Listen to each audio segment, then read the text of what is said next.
Medyo delay ang paglaki ng mga bangus natin ngayon mga boss dahil ito sa malakas na ulan at malakas na hangin ng mga nakalipas na araw. Sa video na to ay share ko sa inyo kung paano natin to susolusyonan.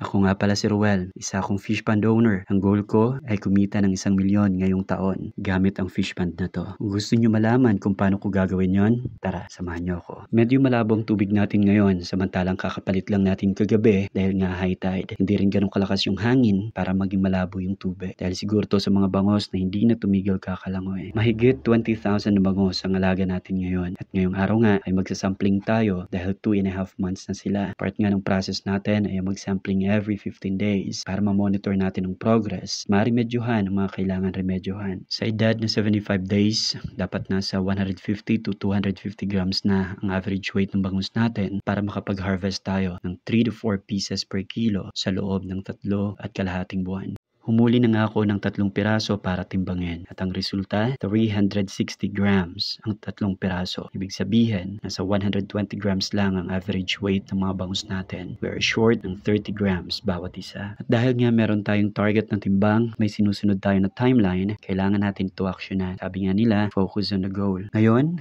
ang kailangan natin gawin ay pataasin ang growth rate nila. Paano? Simple lang, magdadagdag tayo ng pagkain. Besides, yun din naman talaga ang problema ng mga nakaraang araw. Hindi kasi tayo makapagpakain ng maayos dahil sa malakas na hangin at madalas na ulan. 2 days ago, nakausap kong may-ari ng kalapit nating palaisdaan. Matataba naman ang mga laga niyang bangot. Yun nga lang ay konti lang. At ang suggestion niya ay magpakain tayo ng tinapay. Mabisa daw ang tinapay na pampataba ng mga bangot. Agad-agad nga ay nag-search tayo. We need to confirm kung may gumagamit nga ba ng tinapay bilang pakain sa bangos. Una kong tiningnan ay YouTube and based kay YouTube, it's confirmed. May mga gumagamit nga ng tinapay bilang pakain sa bangos. Siyempre, tiningnan din natin si ChatGPT. Sabi niya, pwede gamitin ang tinapay as a supplement pero hindi pwede na ito lang yung source ng nutrisyon. Ang mga bangos ay kailangan ng balanced diet para maayos ang paglaki. Kung tinapay lamang ipapakain natin, ay maaaring maapektuhan ang paglaki nila, which absolutely makes sense. Let's go back to the goal. Ang kailangan natin ay mapabilis ang paglaki at pagbigat ng mga bangus natin. Kung mapapabilis natin ang paglaki gamit ang commercial feeds at mapapataba natin sila gamit ang tinapay, I think this makes sense na pagsamahin silang dalawa. Dahil gagamit nga tayo ng tinapay as an add-on sa feeding natin, ay naghanap na ako ng mapagkukunan ng supply. Luckily, di naman tayo nahirapan. Kabili naman agad ako ng 8 sako ng tinapay. Sa araw na to, ay susubukan natin kung kakainin nga ba siya ng mga bangos.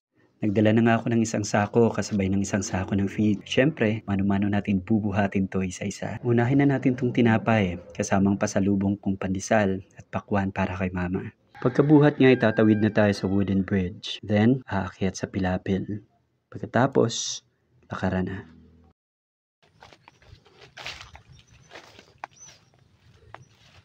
Hindi ito ganun kabigat.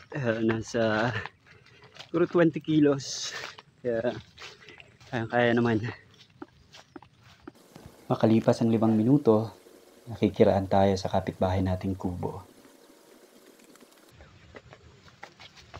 Nakadaan tayo sa kapitbahay nating kubo. Sabihin, malapit na tayo. At matapos nga ang 200 hakbang, ay andito na tayo. 1 down. Siyempre, babalikan pa natin itong 1 sako ng feeds. Pinaba ko na nga ito sa motor ng mabuhat na at makatawid na sa wooden bridge. Pagkatapos, aakyat sa pilapil at lakaran na. Makalipas lang ang 5 minuto, makikidaan tayo sa kapitbahay nating kubo.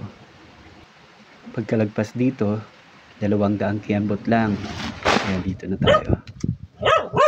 Gaya nga ng sabi ko kanina, susubukan na natin to. Magkaalaman na kung kakainin nga ba to ng mga bangos. Sa pagbubukas nga ay nahirapan ako, kaya ginamitan na natin to ng mahiwagang kutsilyo. Sari-saring tinapay pa lang nasa loob. Merong ube flavor at marami pang iba. Unahin na natin to mga yellow tasty bread na nasa ibabaw. Ayun, mukhang hirap silang uyain dahil medyo buo pa. Try naman natin tong may palamang ube. Ayun, mukhang mas trip nila to. Juicy din tong mga bangos. Gusto yata may palaman pa. Bigyan na nga natin sila ng sari-sari na dinurog. Ayun, mukhang halo-halo ang gusto nila. Sa ngayon nga, ito ang magiging remedy natin mga boss. So, para makahabol tayo sa timeline, 1 sako ng tinapay ang idadagdag natin sa daily feed consumption ng mga alaga natin. Susubukan natin to sa loob ng 15 days. Pagkatapos, sampling ulit tayo. O siya, kung gusto mo ang mga ganitong content at may natutunan ka kahit papano, pakihampas naman yung follow and subscribe button dyan sa phone mo. Hanggang dito muna mga boss. Salamat sa pagsama.